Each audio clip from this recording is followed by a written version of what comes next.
नमस्कार। Jharkhand high court के वर्तमान के चीफ जस्टिस और नवनियुक्त चीफ जस्टिस आदरणीय श्री तरलोक सिंह चौहान का मैं झारखंड की जनता की तरफ से झारखंड की धरती में स्वागत करता हूं और अभिनंदन करता हूं। उनका शपथ ग्रहण अभी रिसेंटली हुआ है। शपथ ग्रहण के पहले और शपथ ग्रहण के बाद बहुत सारे वकील साहबों ने उनका अभिनंदन और स्वागत किया होगा, ज़रूर किया होगा। वो काम भी शुरू कर चुके हैं, लेकिन झारखंड की जनता की तरफ से शायद उनको कभी ऐसा स्वागत अभिनंदन करने का या संबोधित करने का मौका नहीं मिला होगा सुनने के लिए। मैं कर रहा हूँ। झारखंड की धरती ऐसी है जिसके बारे में झारखंड के ही पूर्व के राज्यपाल महोदया और वर्तमान के राष्ट्रपति महोदया आदरणीय श्री द्रौपदी मुर्मू जी ने पब्लिक स्टेटमेंट में कहा था कि the freedom struggle against the Britishers had started in the land of Jharkhand much before the first freedom struggle of 1857। मतलब अंग्रेजों के अन्याय और अत्याचार के खिलाफ जो प्रथम स्वतंत्रता संग्राम 1857 का हुआ था, जिसके बारे में सब लोग जानते हैं, उसके पहले ही झारखंड की धरती में झारखंड के कुछ स्वतंत्रता संग्रामी जैसे बिरसा मुंडा लोग ने अंग्रेज़ों के खिलाफ आवाज़ उठाया। उसकी कीमत भी उन्हें चुकानी पड़ी, लेकिन फिर भी इसीलिए वो आज झारखंड के लिए कहे जाते हैं भगवान बिरसा मुंडा। जवानी में ही उन्होंने अपना जीवन बलिदान कर दिया, इसीलिए शायद वो अजर अमर हो गए लोगों की नज़र में। झारखंड की जो धरती है, इसमें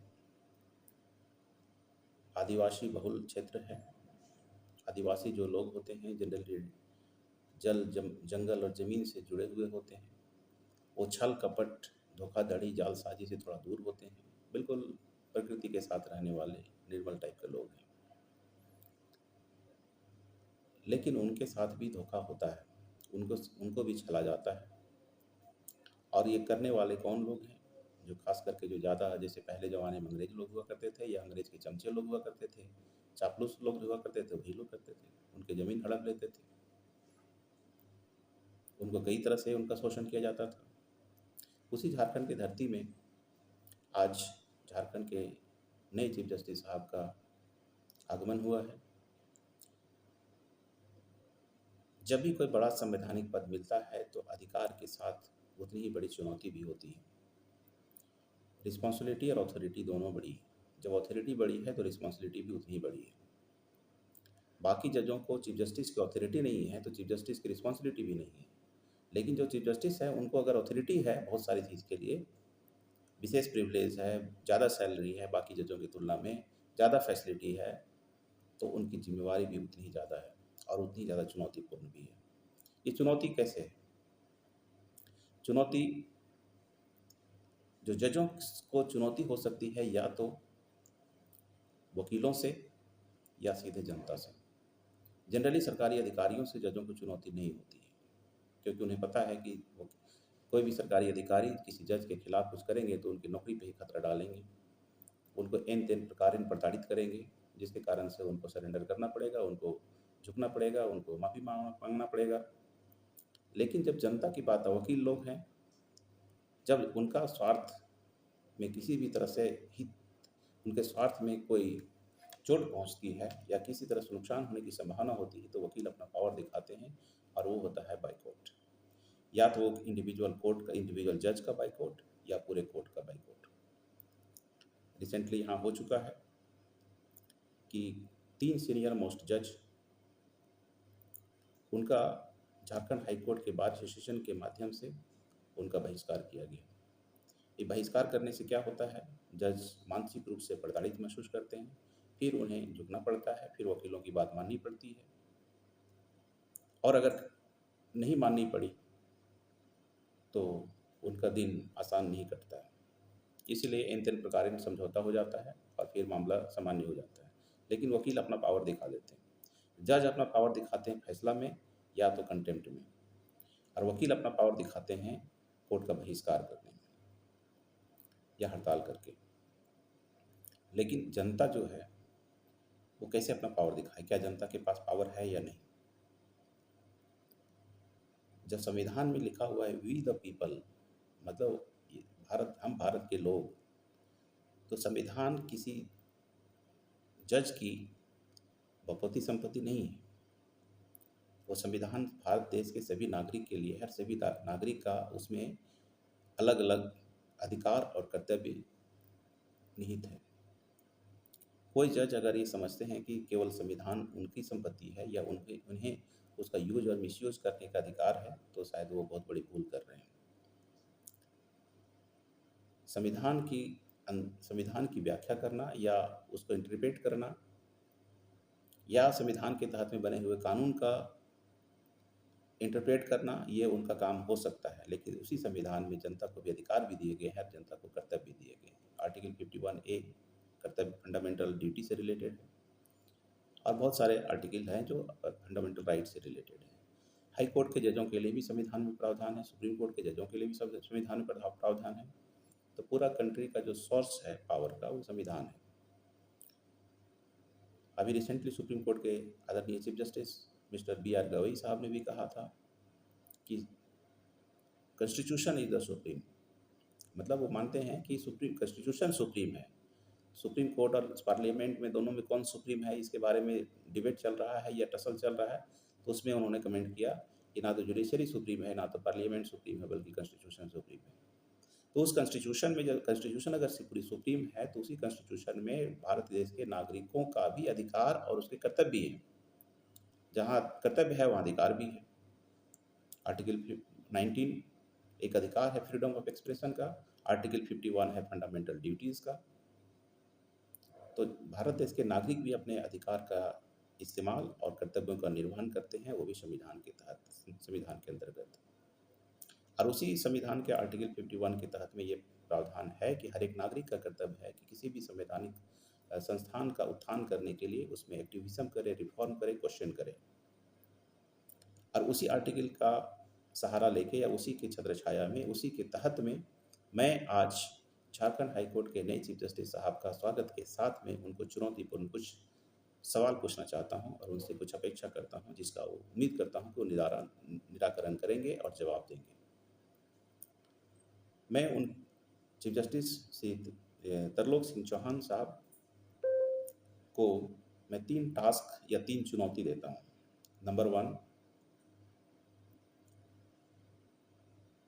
कि वर्ष 1997 और वर्ष 2005 में सुप्रीम कोर्ट के फुल रेफरेंस बेंच के द्वारा एक रेजोल्यूशन पास किया गया था कि सभी हाई कोर्ट और सुप्रीम कोर्ट के जज समय समय पर अपनी संपत्ति जग जाहिर करेंगे, जिसके पश्चात करीब 20% जजों ने, हाई कोर्ट और सुप्रीम कोर्ट के जजों ने अपनी संपत्ति जग जाहिर किया भी, लेकिन 80% अभी भी नहीं किया।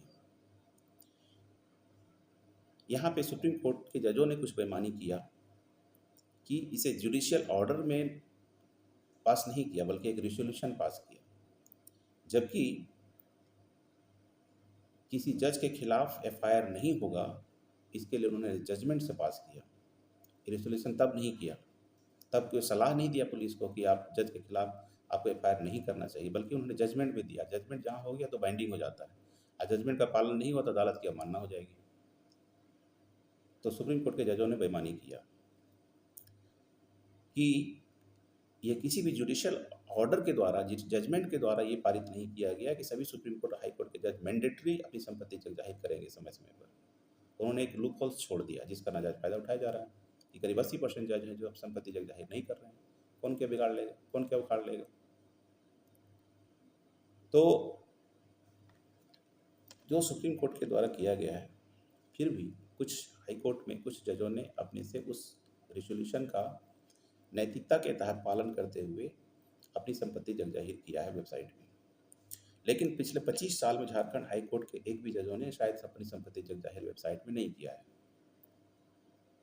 इसका क्या मतलब है? या तो झारखंड हाई कोर्ट के सारे जज ईमानदार हैं, या तो सारे जज भ्रष्ट हैं, या चोर चोर मशेरा भाई है। इसीलिए कोई एक जज दूसरे जज को संपत्ति जग जाहिर करने के लिए नहीं बोलते। अब यहाँ रोल आती है चीफ जस्टिस की। तो चीफ जस्टिस का जुडिशियल पावर है, उसके साथ में एडमिनिस्ट्रेटिव पावर भी है, और इनफैक्ट एडमिनिस्ट्रेटिव पावर उनका ज़्यादा है, ज़्यादा इंपॉर्टेंट और ज़्यादा प्रोमिनेंट होना चाहिए, ना कि जुडिशियल। जुडिशियल वर्क करने के लिए और भी बहुत सारे जज होते हैं, लेकिन एडमिनिस्ट्रेटिव के लिए सिर्फ चीफ जस्टिस अकेले होते हैं। दुर्भाग्य ये है कि चीफ जस्टिस अपने एडमिनिस्ट्रेटिव रिस्पॉन्सिबिलिटी को नज़रअंदाज करते हैं और जुडिशियल में ज़्यादा इंटरेस्ट लेते हैं, क्योंकि हो सकता है उनको वहाँ ज़्यादा कुछ मिलता है, माल पानी। एडमिनिस्ट्रेटिव में शायद नहीं मिलता। एडमिनिस्ट्रेटिव में एक चीज़ पे ध्यान देंगे, वो जजों के वकीलों को या जुडिशियल ऑफिसर्स को हाई कोर्ट के जज बनने की जो अनुशंसा करते हैं, उसमें उनका बड़ी इंटरेस्ट रहता है। अब या तो वो अपने रिश्तेदार को जज बनाते हैं, या अपने जाति वाले को बनाते हैं, या रिश्वत लेके बनाते हैं। ये 3 संभावना है। कोई एग्ज़ाम तो कराते नहीं, एप्लीकेशन किसी से इन्वाइट करते नहीं हैं, चुपके चोरी रास्ते से उनको नाम को अनुशंसा भेज दी जाती है। तो उस एडमिनिस्ट्रेटिव काम में उनका बहुत इंटरेस्ट रहता है। और बाकी के एडमिनिस्ट्रेटिव काम में, जैसे कोर्ट में, डिस्ट्रिक्ट कोर्ट हो या हाई कोर्ट में, क्या क्या इरेगुलरिटी हो रहा है, कौन कौन जज भ्रष्ट है, कौन अनियमितता कर रहा है, इस पर उनका ध्यान नहीं जाता है, क्योंकि वो अपना माल कमाने में लगे हुए हैं।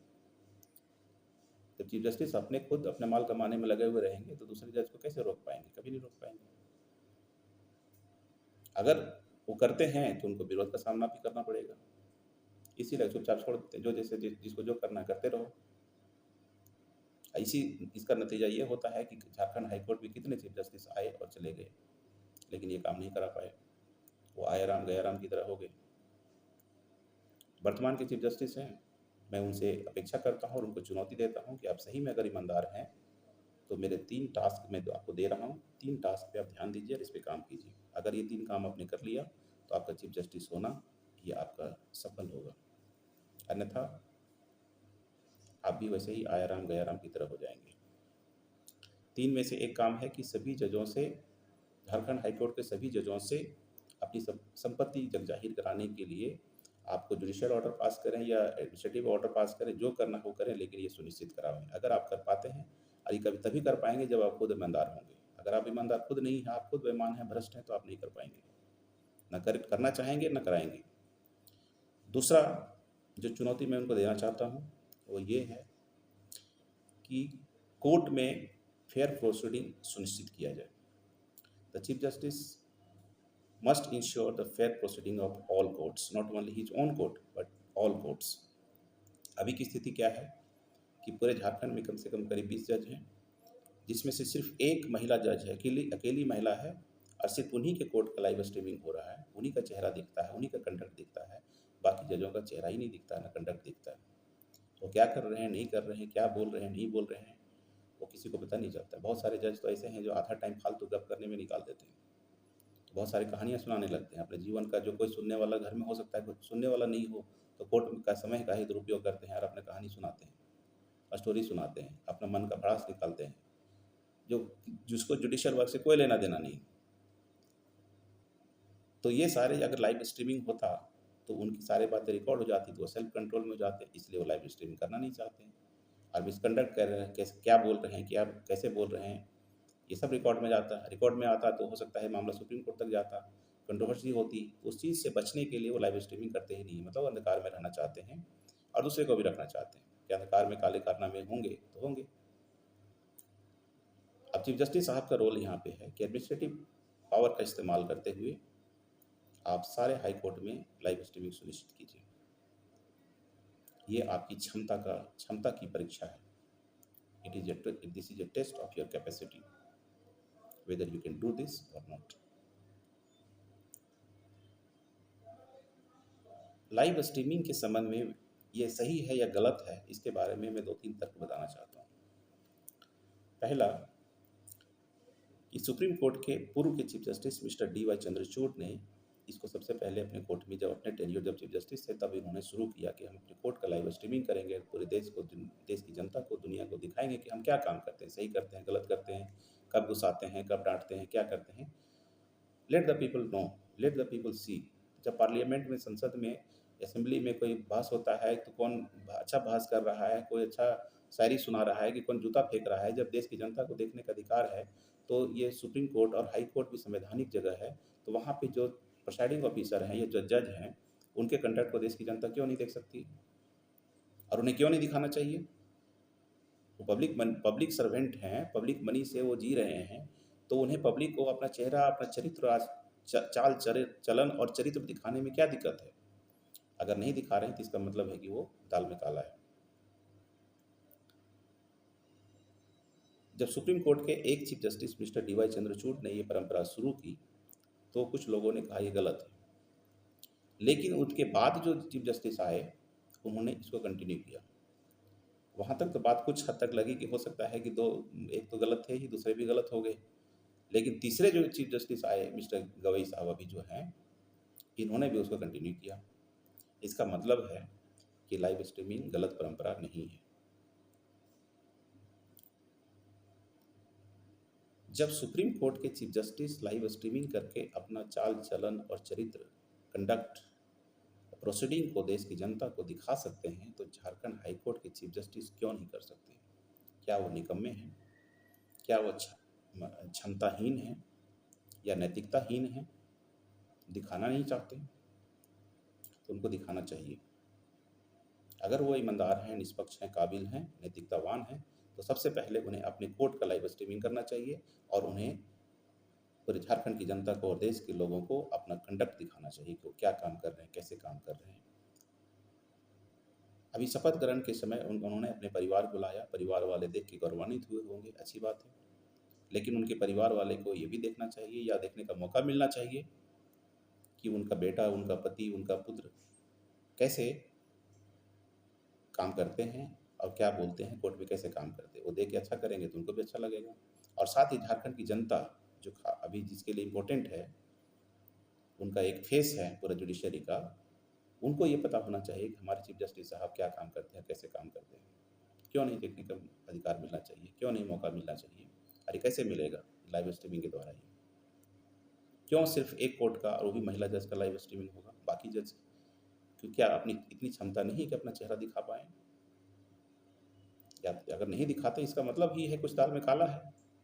एक औरत है तो पता है कि औरत है, लेकिन बाकी लोग औरत हैं या मर्द हैं और या तीसरे हैं, थर्ड जेंडर है, क्या पता है किसी को? चेहरा से तो कम से कम दिखता, कंडक्ट दिखता, शरीर को देखने नहीं जा रहा है, लेकिन चरित्र और आचरण और कोर्ट का जो काम है वो देखने का अधिकार जनता को है। ये पब्लिक मनी से कोर्ट चल रहा है, किसी की बहुती संपत्ति नहीं है कोर्ट का बिल्डिंग, टैक्सपेयर का मनी है।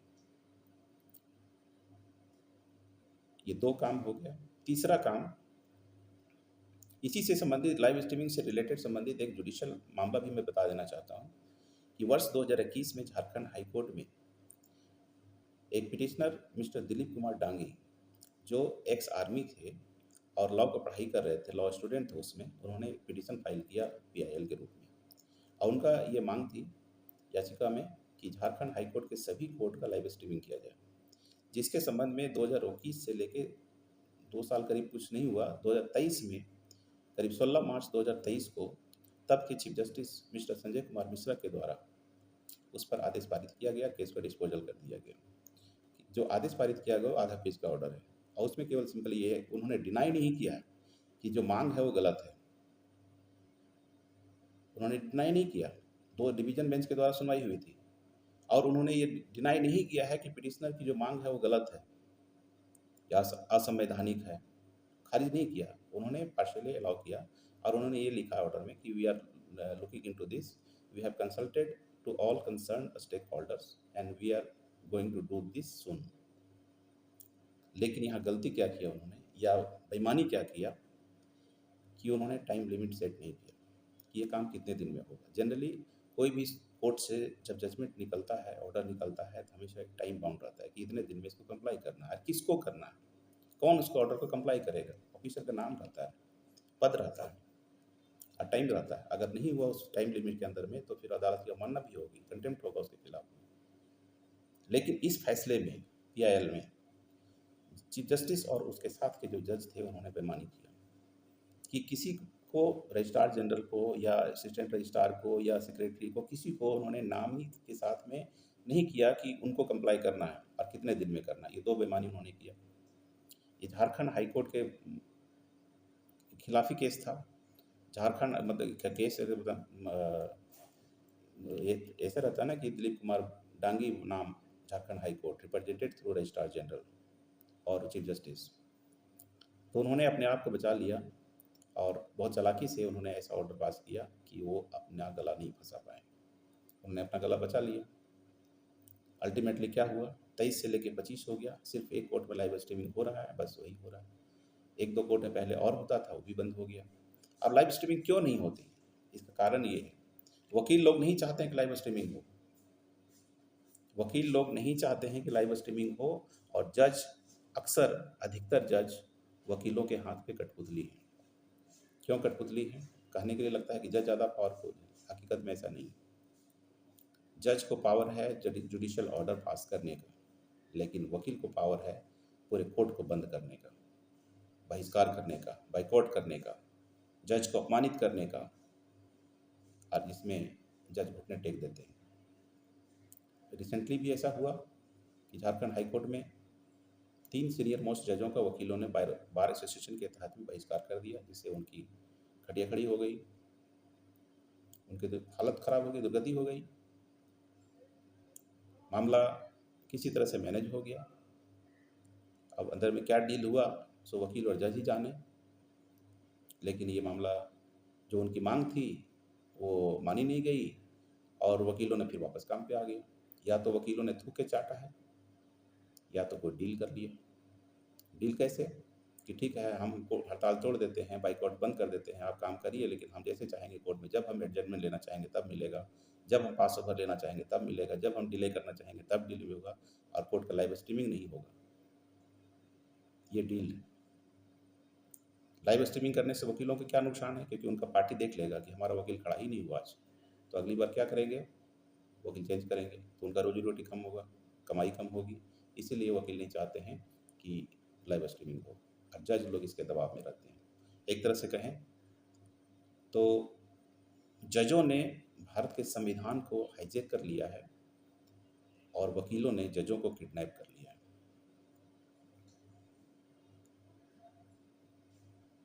संविधान की व्याख्या वो अपने फायदे और नुकसान देख के करते हैं, निष्पक्षता से नहीं करते। एक उदाहरण के लिए, कंटेम्प्ट ऑफ कोर्ट एक्ट को असंवैधानिक घोषित नहीं किया गया जजों के द्वारा, क्योंकि ये इनके फायदे का चीज़ है, उनका हथियार है।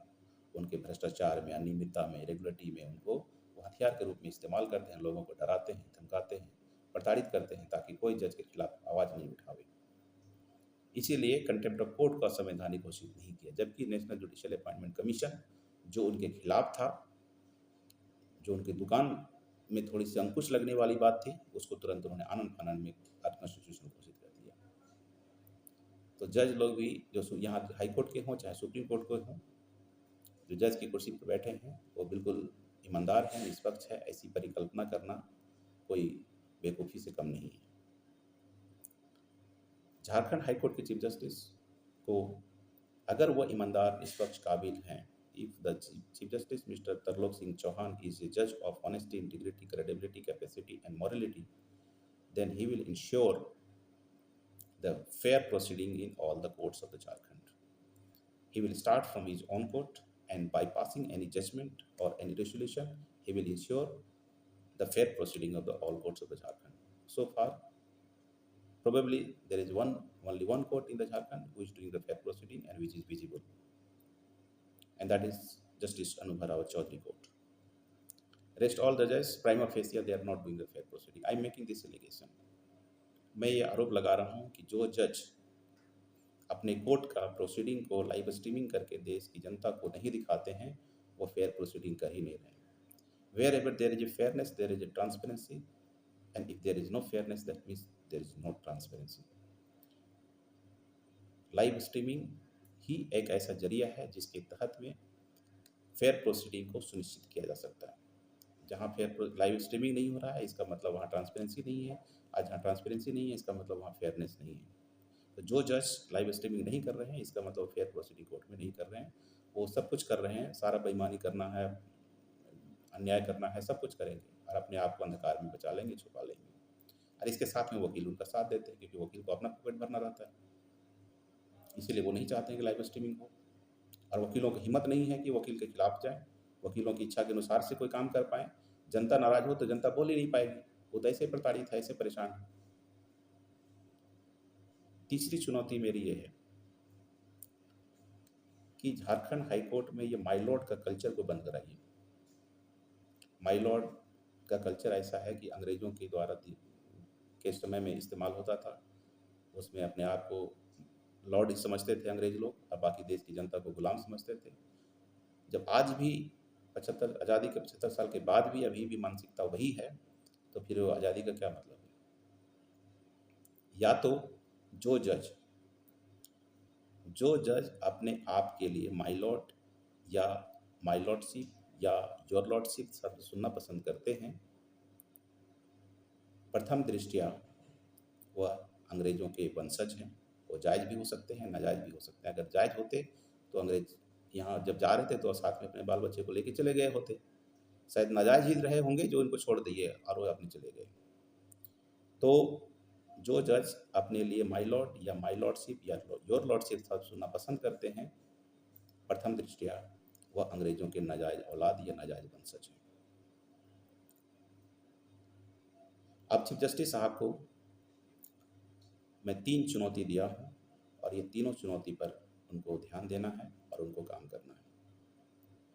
अगर वह ईमानदार होंगे, निष्पक्ष होंगे, काबिल होंगे, तो ये मेरे तीनों चुनौती को स्वीकार करेंगे और इस पर जवाब देंगे।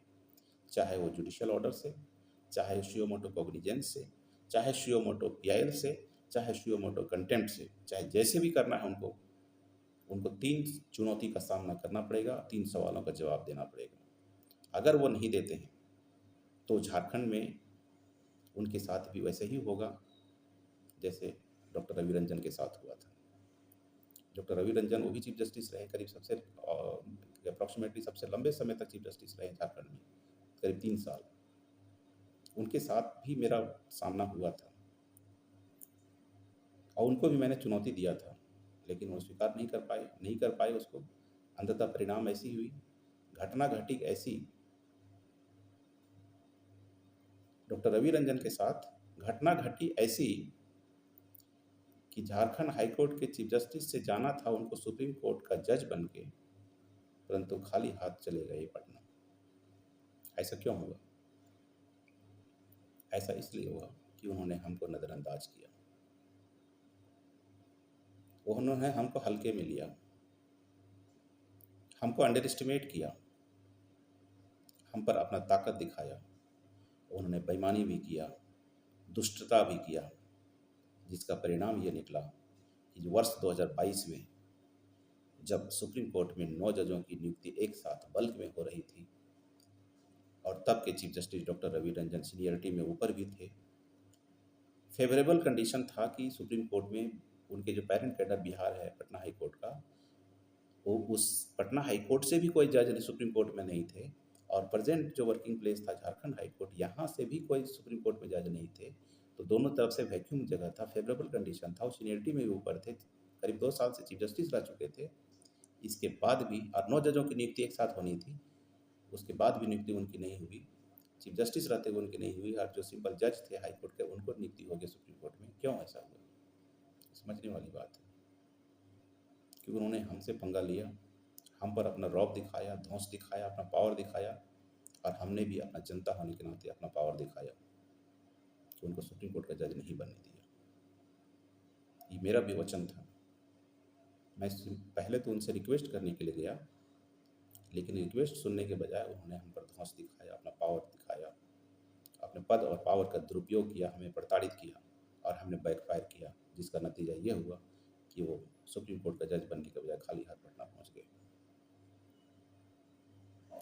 वर्तमान के चीफ जस्टिस साहब, आपके लिए भी ये चुनौती है। झारखंड में ऐसा कोई दूसरा जनता नहीं मिलेगी आपको जो आपसे सीधा सवाल पूछे और आपसे जवाब मांगे। और ये मैं सोशल मीडिया से कह रहा हूँ, मैं इसको यूट्यूब में अपलोड करूँगा, आपको लिंक भेजूँगा, सुप्रीम कोर्ट को भी लिंक भेजूँगा। आपको अगर मेरे बारे में जानना हो, मेरा नाम संजय कुमार है, अगर मेरे बारे में जानना हो तो आप डॉक्टर रवि रंजन से पूछ लीजिए, श्री चंद्रशेखर से पूछ लीजिए, श्री एस.सी. मिश्रा से पूछ लीजिए, श्री संजय कुमार मिश्रा से पूछ लीजिए, श्री संजय कुमार द्विवेदी से पूछ लीजिए, वो मेरे बारे में आपको डिटेल बता देंगे। मैं झारखंड में इकलौता हूँ ऐसा हूँ जो झारखंड के हाई कोर्ट के जजों से डरता नहीं हूँ, उनका सामना करने के लिए हमेशा तैयार रहता हूँ और उनसे आँख में आँख डाल के सवाल करता हूँ। अगर किसी जज में जब हिम्मत है तो जवाब देने की तो जवाब दें, अन्यथा सामना तो होगा ही। इस वीडियो बनाने के लिए अगर आपको कंटेम्प्ट ऑफ कोर्ट का नोटिस करना है या हम पर कंटेम्प्ट चलाना हो तो आपके लिए उसके लिए भी आपका स्वागत है। मैं जवाब दूंगा, ऐसा जवाब दूंगा जैसा आज तक आपने कभी जजशिप में नहीं देखा था। जैसे डॉक्टर रवि रंजन ने कहा था कि 13 साल के जजशिप में मैंने ऐसा मामला नहीं देखा था, जैसा मैंने सिर्फ 3 पेज का लिख के दिया था उनको। मेरे खिलाफ 2 कंटेम्प्ट पहले से हो चुका है, दोनों क्लोज हो चुका है, अब मैंने जवाब दे दिया है। अब मैं जवाब देता हूँ उतना ही खतरनाक होता है। अब मैं वीडियो बंद कर रहा हूँ। मैं उम्मीद करता हूँ कि आप इसको देखेंगे, 1 बार नहीं 4 बार देखेंगे, इसको समझेंगे, एनालाइज करेंगे। इसका लिंक मैं आपको झारखंड हाई कोर्ट के कोर्ट नंबर 1 के ईमेल पे भेजूंगा, रजिस्ट्रार जनरल के ईमेल पे भेजूंगा, सुप्रीम कोर्ट के चीफ जस्टिस के ईमेल पे भेजूंगा। आपको तीनों चुनौती अगर झारखंड हाई कोर्ट में रहना है, रहिए, लेकिन इस चुनौती का सामना करना पड़ेगा और इनका सवाल झारखंड की जनता को जवाब देना पड़ेगा। क्यों नहीं, समराइज कर रहा हूँ, क्यों नहीं सभी जज अपनी संपत्ति जग जाहिर करेंगे? क्यों नहीं सभी कोर्ट का लाइव स्ट्रीमिंग होगा? क्यों नहीं अंग्रेजों के द्वारा जो ब्रिटिश लीगेसी है, माई लॉर्ड के कल्चर को बंद होगा? ये 3 काम आपको करना है। अगर तीनों काम में से आप कम से कम 2 काम अगर कर पाए तो आपका जीवन सफल माना जाएगा, एटलीस्ट चीफ जस्टिस के रूप में, अन्यथा व्यर्थ माना जाएगा। धन्यवाद।